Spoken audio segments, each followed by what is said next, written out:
देखिए, ना ही तो कोई ख्वाहिश है और ना ही कोई हसरत है।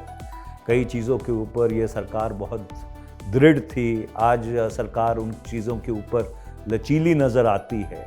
Well, every leader of opposition is a prime minister in waiting. I asked Prime Minister Dr. Manmohan Singh, what should be our approach to the media? And he said that it should be an essay in persuasion and not an essay in coercion. Events at 9 o'clock in the evening are almost like a WWF. So I'll rather watch WWF than watch that. Manish Tewari learned to battle the odds from a young age. He was 19 when his father was assassinated in Punjab by extremists in 1984.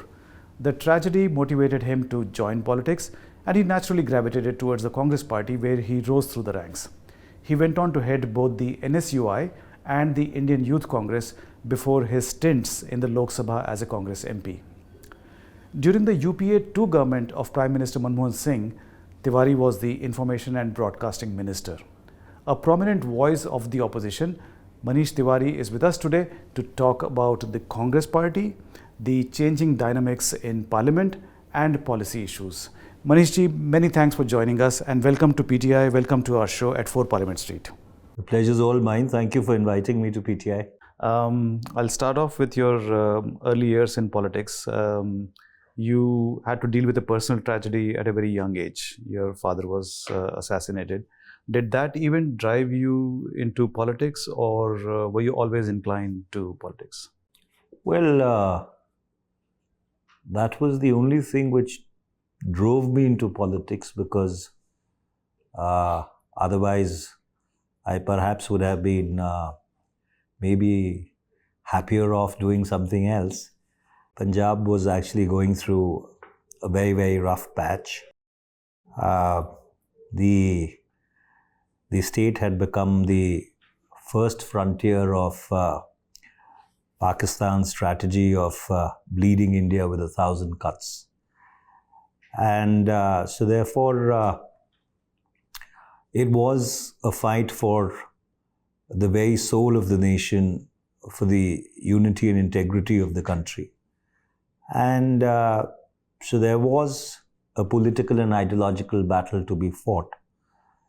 And so in the trench lines of this fight against separatism, extremism, / the terror manifestation to it, as a young activist of the National Students' Union of India, I had the occasion of cutting my teeth. And there were days between 1984 and 1992, I distinctly remember, when you weren't even very sure that if you left home in the morning, you'll come back in the evening. And so yeah, it was a very steep learning curve, and it was, as you said, driven by a personal tragedy. It was driven by a certain conviction that Punjab and this nation required every right-thinking person to fight that battle. Manish ji, how do you see the post-June 4 scenario? While many in the Congress see that it's a victory for the party, but there are others in the BJP, and your critics say that the Congress has not been able to cross the 100 seats for the third straight time. So is it a matter of concern in terms of the numbers? I think you need to roll back really to the November-December of 2023. And in many senses of the word, the November-December of 2023 was very similar to the November-December of 2003. The BJP had then also won, if I remember correctly, Rajasthan, Madhya Pradesh and Chhattisgarh. And the Congress had managed to retain Delhi. And perhaps I think Himachal Pradesh also went to the polls then at about the same time. And of course, the BJP had emerged victorious in all those states. And that was the Shining India moment for them.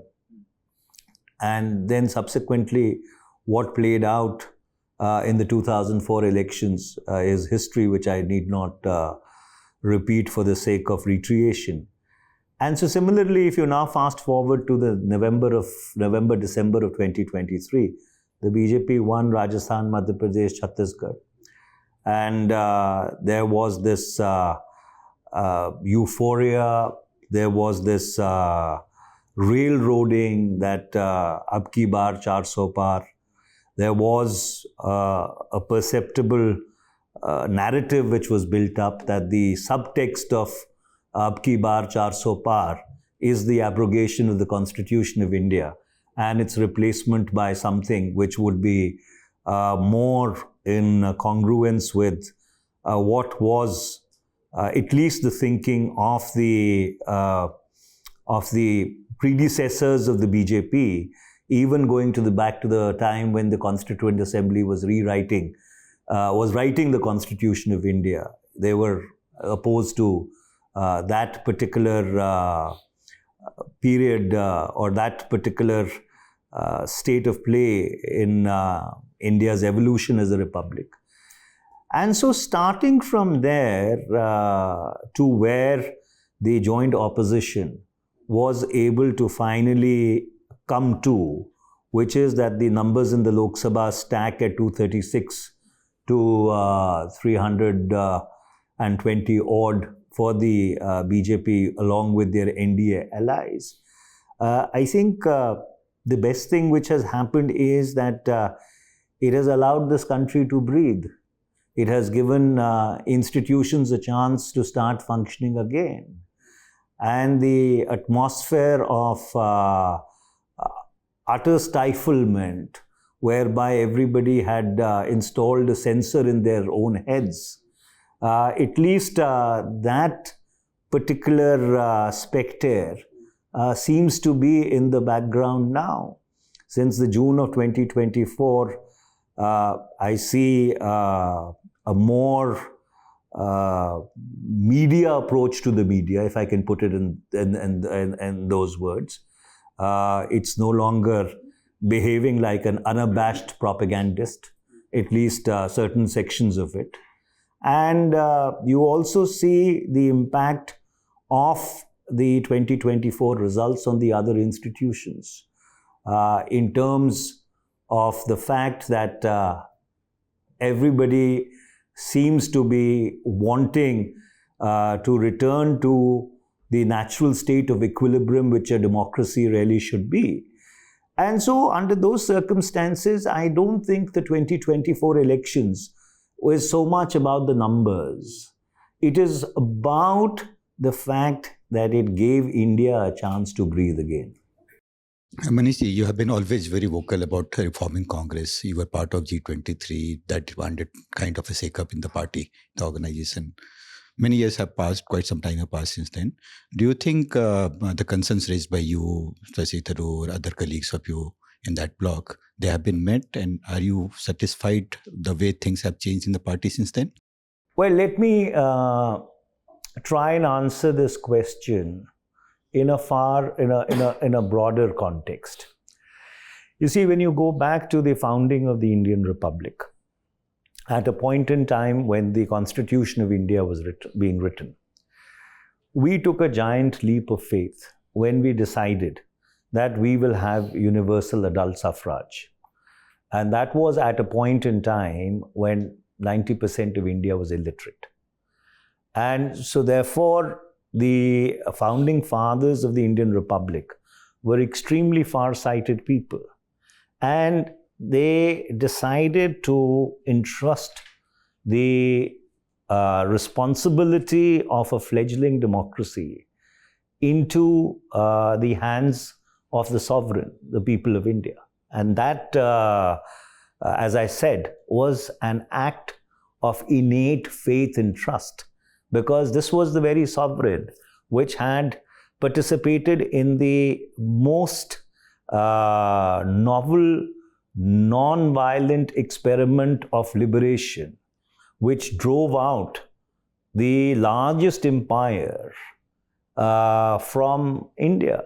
There was a point in time when it was said that Britain rules the waves and the sun doesn't set in the British Empire. It was a Britain which had emerged victorious in the Second World War. And notwithstanding all that, you had the moment of India's independence in 1947 and the subsequent entrustment of the destiny of India into the hands of the Indian people.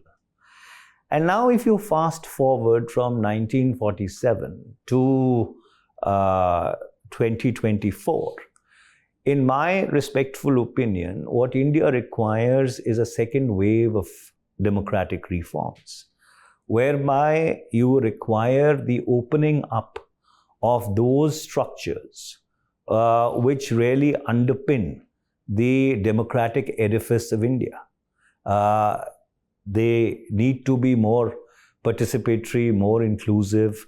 They need to be, if I can put it in those words, more democratic. So therefore, to narrowly try and see an effort which was made at that point in time as some kind of a reform initiative which was only specific or unique to the Indian National Congress would actually be a misread of that effort. I think it is essential to locate it in the larger context in which there was a certain collective thinking that the time has come for the second generation of democratic reforms, which is the more intensive democratization of the political parties which underpin the great Indian democratic experiment.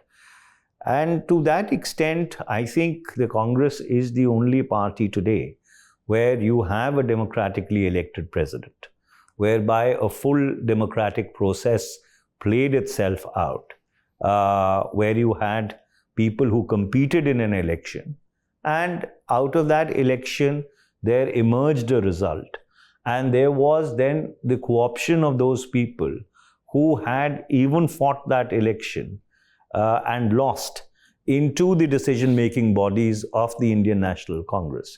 So if you kind of look at it in a more holistic and a more comprehensive perspective, I think the one thing which possibly was never understood, or maybe perhaps we were not able to convey, that the impulse and the trigger was something which was much larger and which was really aimed at ensuring that the fact that we are proud of, that we are the largest democracy in the world, the proliferation of that democratic experiment should be both vertical and horizontal. During this period about which we are talking about, at a personal level, did you feel marginalized? Were you marginalized by your party? Within the party, did you feel that you were targeted at any time? Look, eventually, the place where I come from, it is the conviction of courage which sustains you. It is your belief in certain ideals.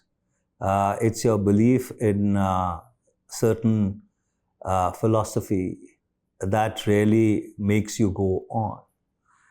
And so therefore, for me, participation in public life has never been about the loaves and fishes of office.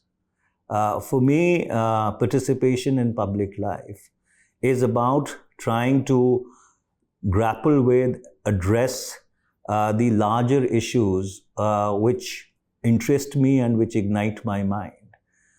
So therefore, you suffer from a sense of alienation, or you suffer from a sense of marginalization if your objective of your raison d'etre for coming into public life is limited to aspiring for a particular office or aspiring for a particular position. That never has ever interested me. So therefore, as long as I am reading, I am writing, I am articulating my point of view, I am able to get my views across to the people, it really doesn't matter to me. So therefore, I am a bit of a loner in that regard, and I'm quite happy with myself. ये government अभी broadcast bill लाना चाहती थी और अब बताया जा रहा है कि उस पर कुछ और काम हो रहा है, they are reworking on it. फिर वक्फ बिल जो आया था उसको पार्लियामेंट ने अभी जेपीसी को भेजा है। लेटरल एंट्री पे यूपीएससी ने एडवर्टीजमेंट इशू किया था जिसको विड्रॉ करने के इंस्ट्रक्शंस हुए हैं गवर्नमेंट की तरफ से, और अभी एनपीएस की जगह उसको और बेहतर बनाने के लिए बताया जा रहा है कि यूपीएस लाया जा रहा है अब। तो ये इस कंटेक्स्ट में आप ये मोदी 3, ये सारे डेवलपमेंट्स जो हैं, ये मोदी 3 को आप कैसे देखते हैं जो नई सरकार बनी है? और इसके साथ साथ ये जो आपकी पार्टी ने भी इसको यू टर्न सरकार कहना शुरू कर दिया है, तो आप इससे सहमत हों? देखिए, आपने शुरुआत ब्रॉडकास्ट बिल से की है, तो मैं अगर उसके ऊपर कुछ ऐसी चीज़ कह दूं जो आपको पसंद ना आए तो मुझे ज़रूर क्षमा कीजिएगा। देखिए, वैसे तो 10 साल बीत गए, पर जो समय मैंने सूचना और प्रसारण मंत्रालय में बिताया, मुझे जो प्रचार और प्रसार के साधन हैं उनके बैकएंड को देखने का बहुत नज़दीक से मौका मिला। और मेरा ये मानना है कि जिस समस्या से आप निपटना चाह रहे हैं उसका जो हल है वो ब्रॉडकास्ट बिल नहीं। मीडिया इंडस्ट्री के जो रेवेन्यू मॉडल्स हैं वो बिल्कुल फ्लॉड है, और जब तक आप उन रेवेन्यू मॉडल्स को फिक्स नहीं करोगे, जो फ्रंट एंड की समस्या है जिससे आप निपटना चाह रहे हो और जिसके ऊपर आप ये रेगुलेशन का आर्किटेक्चर बिल्ड करना चाह रहे हो, वो उद्देश्य कभी पूरा नहीं हो पाएगा। क्योंकि खासकर जो अब तो पुराना मीडियम हो गया, अगर आप चलचित्र को अपने संज्ञान में लें, टेलीविज़न इंडस्ट्री का सारा कामकाज एडवर्टाइजमेंट पे चलता है। वैसे तो प्रिंट का भी बहुत कामकाज एडवर्टाइजमेंट पे चलता है, पर टेलीविज़न का सारा ही कामकाज उस पे चलता है। और उसको नापने का जो तरीका है, जो जिसे आप टीआरपी कहते हैं, पीपल्स मीटर्स हैं, वो बिल्कुल ही एक फ्लॉड माध्यम है।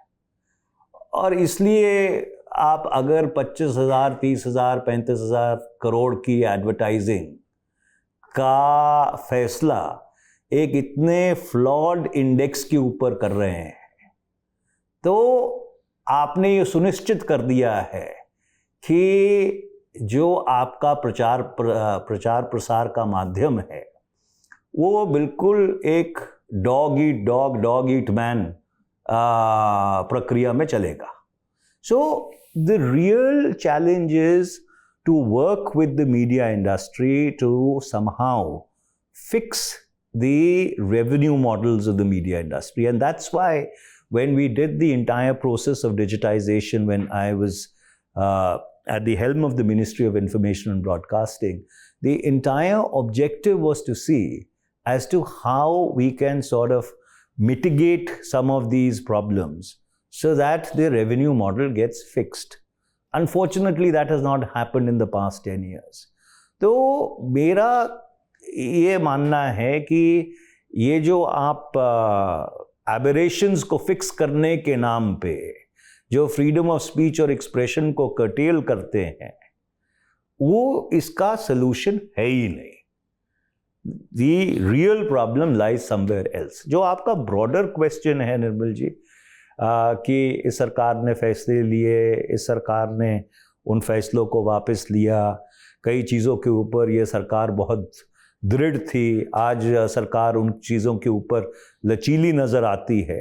देखिए, उसका मुख्य कारण ये है कि ये एक गठबंधन की सरकार है, वो एक वास्तविकता है। उसे चाहे कोई एक्नॉलेज करे या जो सरकार में है वो एक्नॉलेज करना चाहे ना करना चाहे, पर वो एक वास्तविकता है जो आपको हर निर्णय में दिखेगी। बजट प्रस्तुत हुआ, बजट में आपके आंध्र प्रदेश, बिहार का ही जिक्र था, 10 साल तक ये जिक्र क्यों नहीं हुआ? इसलिए क्योंकि सरकार उन 2 बैसाखियों के ऊपर पूरी तरह से निर्भर है, और इसीलिए ये जो यू टर्न्स भी हो रहे हैं वो एक कोएलिशन पॉलिटिक्स की जो रियलिटीज़ हैं, उन रियलिटीज़ से जब इनको जूझना पड़ रहा है, चाहे ये ऊपर से उसको कितना ही खारिज करने की कोशिश क्यों ना करें, पर ये जो एक नई वास्तविकता है, to go back to your question about what has changed post 2024, what has changed post June 2024 is that you are in a new reality altogether. You make a very valid point that the whole revenue model of the media industry is flawed, and we are still, living in the old paradigm, and that needs to change. But the fundamental question that exercises all journalists is: do I have the freedom to write what I want, to show what I want? And there is some concern that the broadcast bill, which is targeting the YouTubers and the influencers. So how would you, in that context, how would you describe the media landscape in the country today? Well, even without the broadcast bill for the last 10 years, every journalist had a censor in his head. So you actually don't need the broadcast bill to really intimidate anybody. If intimidation is the professed objective, then there are enough instrumentalities which are available to you or to the government to precisely do to achieve that objective. In the states, there is no broadcast bill, but in the states and in the districts, the manner in which your colleagues have to grapple with intimidation on a day-to-day basis from at times very petty officials of the government is the reality that we live in. And unfortunately, in the past 70 years of India's democratic experiment, we've not really made a transition from the Mai Baap Sarkar to a belief in a participatory form of democracy. Right? You go down to any district of this country, the deputy commissioner is the lord and master of everything that he surveys. There would be a very courageous journalist who would challenge the diktats of that lord and master if he has to live in that district. So I think, there has to be a fundamental change in our disposition. And this is not unique to India alone. If you look around India, right, if you look especially at South Asia, there seems to be something intrinsically feudal in our DNA. And that manifests itself in various ways. Look at Pakistan. Sending prime ministers to jail is a national pastime out there. You look at what's been happening in some other parts of the neighborhood.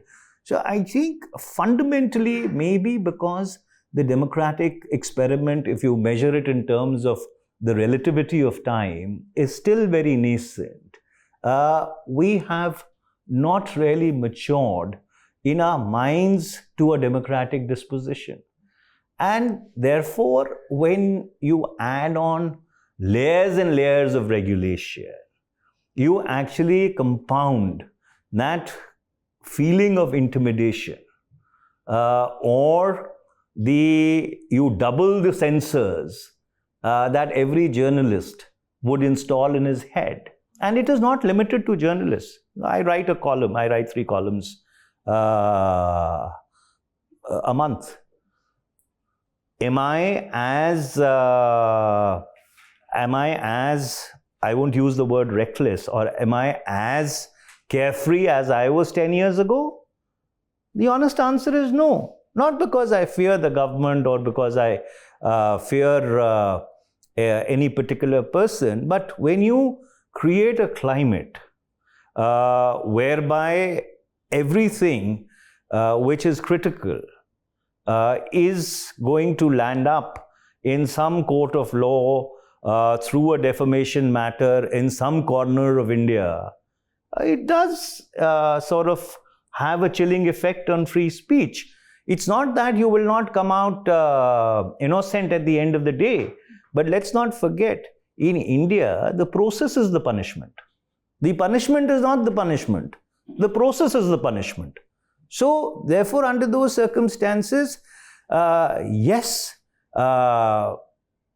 that oppressive feeling of the big brother watching you, and by extension, forces which are inherently or intrinsically illiberal, having the upper hand in the larger public discourse, thereby being able to stifle a contra opinion or a contrary opinion, is the product of a culture that we have created. I'll tell you a very interesting story. So when I became Minister for Information and Broadcasting, I asked Prime Minister Dr. Manmohan Singh. And of course, we were at the receiving end of probably the most ghastly, irresponsible, and if I can say, malicious media coverage at that particular point in time. And so I asked him, I said, Prime Minister, what should be our approach to the media? And he said that it should be an essay in persuasion and not an essay in coercion. And he added that if you were to put yourself in the shoes of the opposition, and if, let us suppose, coercion becomes the order of the day, how is it that you would feel? So and I have reflected on this statement at length over the past 10 years. And I come to only one conclusion, that you need to have an inherently democratic temperament to be able to, notwithstanding what you are being subjected to in terms of an all-out assault, at times of unverified and, as I said, malicious allegations, a campaign of calumny and innuendo. And still, if you had the modicum to maintain that equilibrium, I think somewhere very intrinsically, Dr. Manmohan Singh had imbibed the basic fundamentals of what running a democratic state is all about. I think you seem to be saying that despite 77 years of independence, we are still not fully democratic in our thinking, in our behavior. And as I said, that this is not something unique to us. If you look around South Asia, you will see the same kind of manifestations. And I've reflected on this also, and I think maybe because the democratic experiment is still a nascent experiment if you measure it on the expanse of relativity, that is why we are where we are. Manish ji, अभी जम्मू कश्मीर और हरियाणा में चुनाव हो रहा है, इसके बाद महाराष्ट्र और झारखंड में होना है, तो इन चुनावों में कांग्रेस की संभावना आप किस तरह से देखते हैं, और इन चुनावों के जो नतीजे होंगे उनका राष्ट्रीय राजनीति पर क्या असर होने जा रहा है? देखिए, परिस्थितियां तीनों प्रदेशों में कांग्रेस की और कांग्रेस के गठबंधन की बहुत अच्छी है। मैं और कांग्रेस का गठबंधन इसलिए कह रहा हूं क्योंकि जम्मू कश्मीर में गठबंधन है, महाराष्ट्र में भी गठबंधन है, हरियाणा में अभी तक कांग्रेस अपने बलबूते पे चुनाव लड़ रही है। और जिस तरह का माहौल है, जिस तरह की खबरें आ रही हैं, उससे ये प्रतीत होता है कि कांग्रेस और गठबंधन तीनों सूबों में, तीनों राज्यों में जीत की ओर अग्रसर है। और इसका एक बहुत ही सकारात्मक असर देश की राजनीति पे पड़ेगा, क्योंकि जैसे मैंने कहा शुरुआत में कि देखिए, किसी भी लोकतंत्र को एक सक्सेसफुल लोकतंत्र बनाने के लिए, कामयाब लोकतंत्र बनाने के लिए, ये बहुत ज़रूरी है कि जो संस्थाएं जिनके ऊपर वो खड़ा है वो पूरी तरह से बेबाक होकर अपना काम करें। और बेबाक का ये मतलब नहीं है कि बेलगाम होकर काम करें या बगैर अंकुश के काम करें। और तो ही एक मुल्क को आप सही मायने में एक लोकतांत्रिक मुल्क कह सकते हैं। तो इसका जो जून 2024 में जो एक सकारात्मक प्रभाव उस नतीजे का भारत के लोकतांत्रिक ढांचे पे पड़ा था, मुझे ये उम्मीद है कि अगर नतीजे, और जो मुझे लगता है कि कांग्रेस और गठबंधन के अनुकूल आए, तो ये जो एक बुनियादी ज़रूरत है भारत के लोकतंत्र की, वो और सुदृढ़ होगी। So, how do you see the development of Rahul Gandhi taking on the mantle of leader of opposition in the Lok Sabha? Has it helped the party, and do you see him as a future prime minister? Well, every leader of opposition is a prime minister in waiting. So that's a non sequitur. Insofar as Mr. Gandhi is concerned, I think his speeches have been very well received across the length and breadth of the country. He's articulated issues which are close to the hearts and minds of people, and that is having a resonance across the country. The visits that he's undertaken as leader of opposition, even to places which actually require the healing touch, like Manipur, which unfortunately continues to simmer and remain divided, even almost a year after the unfortunate developments of the past 1 year, are really a testimony to his maturity. So you've been demanding that debates should be the norm in Parliament, but we've seen in the last 10 years that, in fact, disruption has ruled the roost. Do you see this changing with the kind of numbers that the opposition has this time round? Well, disruption is not a phenomenon which is confined to the past 10 years. You know, I remember that between 2004 and 2014, this was more the norm than the exception. And you had entire sessions of Parliament wiped out in the November of 2010, the winter session of 2010, and the monsoon session of 2012. And so therefore, under those circumstances, it's unfortunate that the Indian parliamentary system has been traveling down that road for a very long time. To my mind, and I have always held this view, that if we keep going down this road, we will make legislative institutions or parliamentary institutions completely irrelevant to India's democratic discourse. So under those circumstances, the responsibility for running the parliament is not of the opposition alone. It lies squarely with the government. The parliament is not a platform only to transact government business. There are people's issues which need to be articulated. And I had once, in an informal conversation, told one of the presiding officers that, look, ultimately what is it all about? It is all about the opposition wanting space to articulate their issues. So every day from 6 to 9 in the evening, at least 3 days in a week, why don't you allow a Rule 193 discussion, and which the joint opposition agrees to? So therefore, if let us suppose you have 3 Rule 193 or 4 Rule 193 discussions in the Lok Sabha in a week between 6 to 9 in the evening. In any case, the House sits late very often. The opposition would have found its space. And therefore, the government obviously should not run away or shy away from addressing issues which the opposition thinks are very relevant, A, from their point of view, and B, from the point of view of people. So, you see, the Indian parliamentary system actually requires very, very deep reforms. There was a time when Parliament used to meet for, in 1952, if I remember correctly from the top of my head, 150 odd days in a year. You know, you've come down to 50 days in 70 years, or 55 days in 70 years.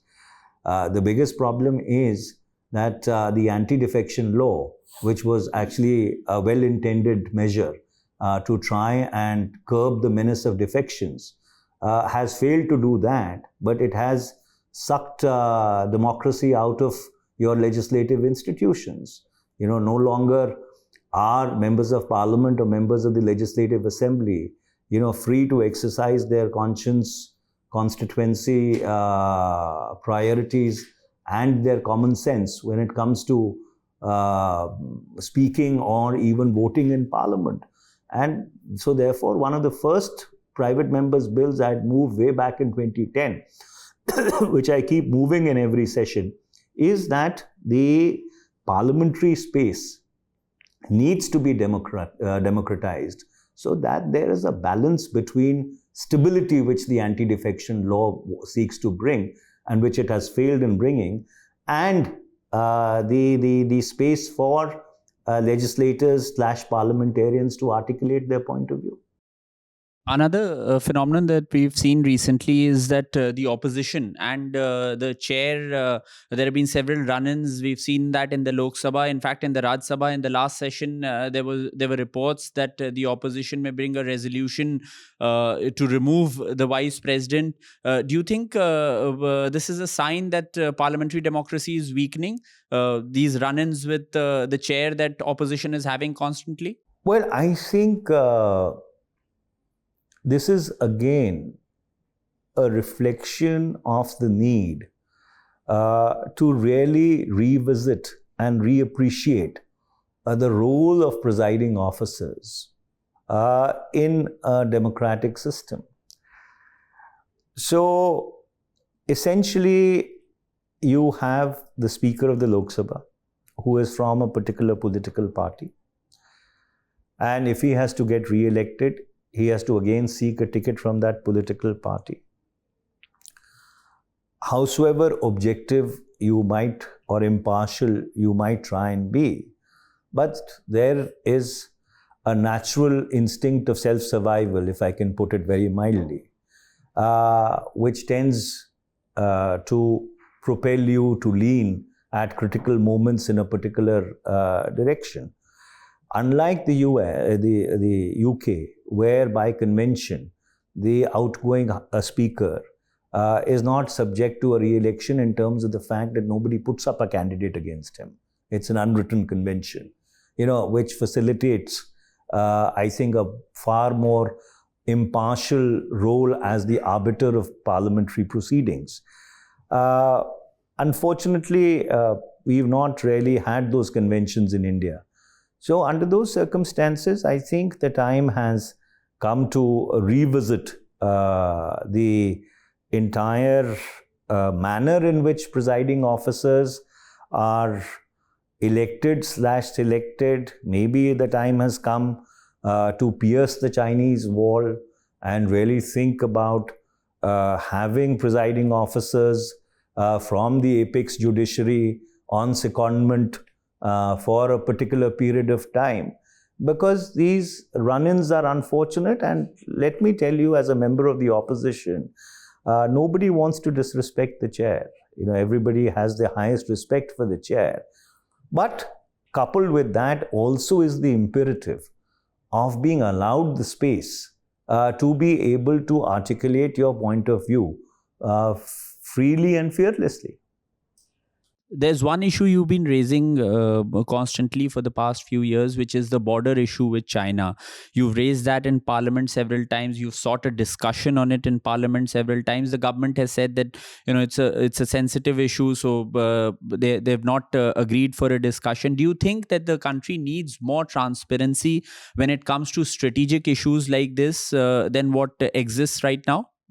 It's extremely sad and it's unfortunate that critical issues of national import are not discussed in Parliament. I don't recall the last time when Parliament actually had a discussion on the demands for grants of either the Ministry of Defense or the Ministry of External Affairs, or for that matter, even the Ministry of Home. There may have been an odd instance here or there, but ministries which are critical to the functioning of the Indian state are not subject to parliamentary scrutiny.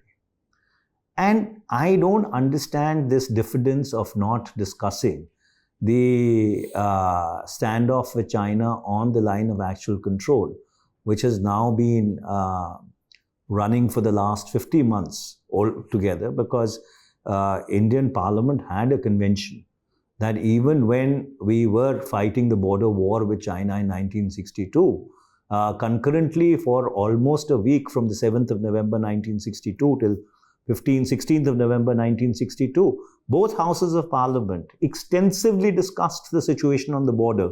Even when the fighting was raging, the ceasefire only happened on the 20th of November 1962. So therefore, and even after that, during the 1971 war with Bangladesh, the winter session of parliament was on. And then Prime Minister Mrs. Gandhi kept Parliament fully briefed to the extent that she could, given the operational reasons that we were fighting a war both in the Western and the Eastern Front, about what was really evolving. So this approach of opacity, of trying to pretend that everything is all right, ki sab theek hai, I don't think it helps the country, because you have a strange situation where even today you have 50 to 60,000 troops who are eyeball to eyeball. And on the other hand, you have a trade relationship with China which seems to be booming, much to India's disadvantage, with the trade deficit actually growing adverse day by day. So therefore, there is a very clear dichotomy and there's a clear disconnect. So there is a need to have a larger discussion on India's overall relationship with China. And as a subset of that, a discussion on what has been going on the line of actual control, as well as a discussion of what is happening in your neighborhood. You know, for example, the developments in Bangladesh have been extremely, cataclysmic, to some extent unfortunate, to put it again very, very diplomatically. But there is a need to discuss, because whatever happens in Bangladesh has a bearing on us both strategically and from a national security point of view. Similarly with Nepal, going back to the blockade in 2015. Similarly with Bhutan, and the fact that Bhutan and China have been negotiating with regard to their boundary. What is the impact that it has in India? Sri Lanka, the fact that the Chinese role continues to be omnipresent. Maldives, where you have a very discernible political force which came to power on an India out campaign. So therefore, India's immediate neighborhood, and of course, then the larger play of where India really sees itself in the world today, are issues which Parliament needs to discuss. Parliament does not only need to discuss as to which road is being built in a particular constituency, or which well is being dug or not being dug, right? Or whether a particular local or municipal issue has been addressed or not addressed.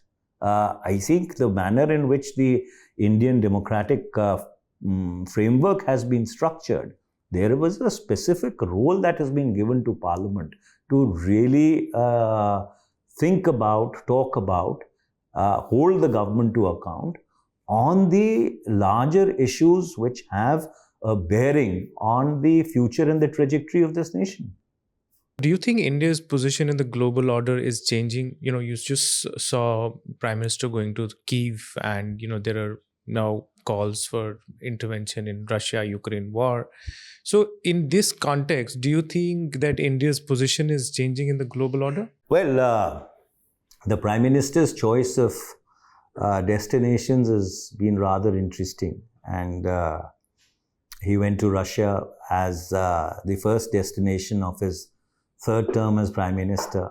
And then, of course, he's gone to Poland and he's gone to Ukraine, which where he had, if I can say, a rather difficult and an emotional meeting with President Zelensky. But the fact is that the settlement of the Russia-Ukraine question, or Russia's aggression on Ukraine's territorial sovereignty, is going to be a part of an overall settlement about the future or the future security architecture of Europe. You see, if you go back all the way to the Peace of Westphalia in 1648, and then come to the Concert of Europe in 1815, or to the League of Nations after the Second World War, or after the First World War, or then the Second World War, and the settlements which took place at the various conferences in Tehran and Casablanca and onwards, there has always been an overall settlement of the European security question. In 1991, after the fall of the Soviet Union, you've had a hiatus which Russia possibly has been not comfortable with. So, in my estimation, whenever this particular issue gets resolved, which I hope it gets resolved at the earliest, it will be a part of a larger discussion as to what would be the future framework of the European security architecture. And I don't think it is going to really come out of any individual initiative, howsoever well-intentioned, which any country might take. The classical example is the ongoing Israel-Hamas conflict. Again, whenever the Palestinian question gets resolved, it is going to be a part of the overall framework of the Middle Eastern security architecture. Something which has not happened since 1948. There have been lots of individual initiatives by many countries. The US did the Camp David Accords, then you had the Oslo process, and you've had various processes after that. If you look, even Afghanistan, there have been various attempts going all the way back to 1979. But it didn't happen because the Afghan question also has to be seen in the context of a broader Central Asian security architecture framework. पहले आप लुधियाना से सांसद रहे, फिर आनंदपुर साहिब से, और आप चंडीगढ़ से हैं।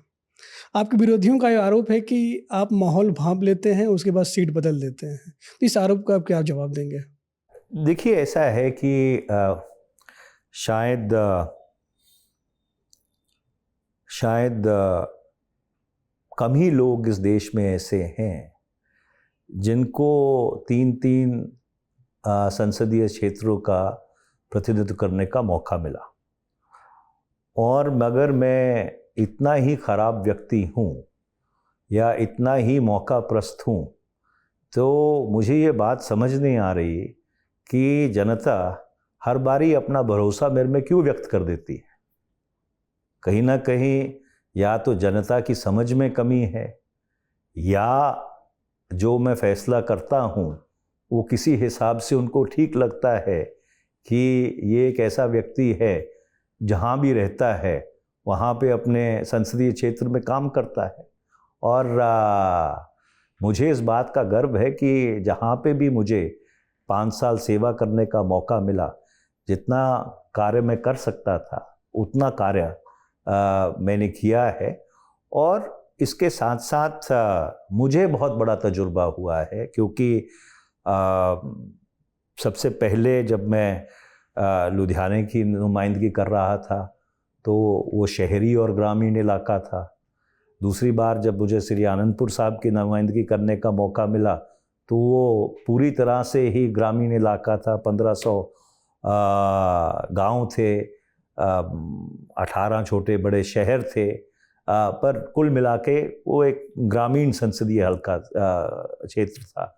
और चंडीगढ़ पूरी तरह से एक शहरी इलाका है। तो एक राजनीतिक समझ के उद्देश्य से, एक राजनीति का विद्यार्थी होने के परिप्रेक्ष्य से मुझे पिछले कुछ वर्षों में इस देश के विभिन्न लोगों की क्या समस्याएं हैं और क्या प्राथमिकताएं हैं, उनको बहुत नज़दीकी से देखने का मौका मिला है। Mr. Tewari, BJP leader Sanjay Tandon, who fought against you, he has filed a petition in the Punjab and Haryana High Court asking them to annul the elections, and he's made certain allegations. How do you respond to this? Well, I don't respond to matters which are within the purview of the court. You have been MP for multiple terms, as you talked right now. You have been union minister also with an important portfolio. What are your unfulfilled wishes? Especially by 2022, there was speculation that you may fight party president polls. Do we see you fighting that poll whenever that happens next? देखिए, ना ही तो कोई ख्वाहिश है और ना ही कोई हसरत है। तो इसलिए इस 43 साल के राजनीतिक सफ़र में मुझे बहुत कुछ देखने का, समझने का, अनुभव करने का मौका मिला है। और मुझे ये लगता है कि जो कलम में ताकत है, जो अपने विचारों को लोगों तक पहुंचाने का मज़ा है, वो शायद किसी और चीज़ से कहीं ऊपर है। तो मैं जो करता हूँ, लिखता हूँ, पढ़ता हूँ, अपनी बात आपके माध्यम से लोगों से कहता हूँ, मुझे उसमें पूरी खुशी है और पूरी संतुष्टि है। Your eloquence, vocabulary, command in the English language has often been an envy of many a politician. Sometimes I wonder whether you're a fan of Shashi Tharoor or other way around.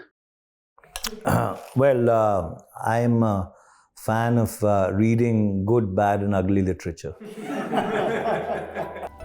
Manish ji, thank you so much for enlightening us. Thank you so much for your views. It was a pleasure having you here. Thanks once again. Thank you.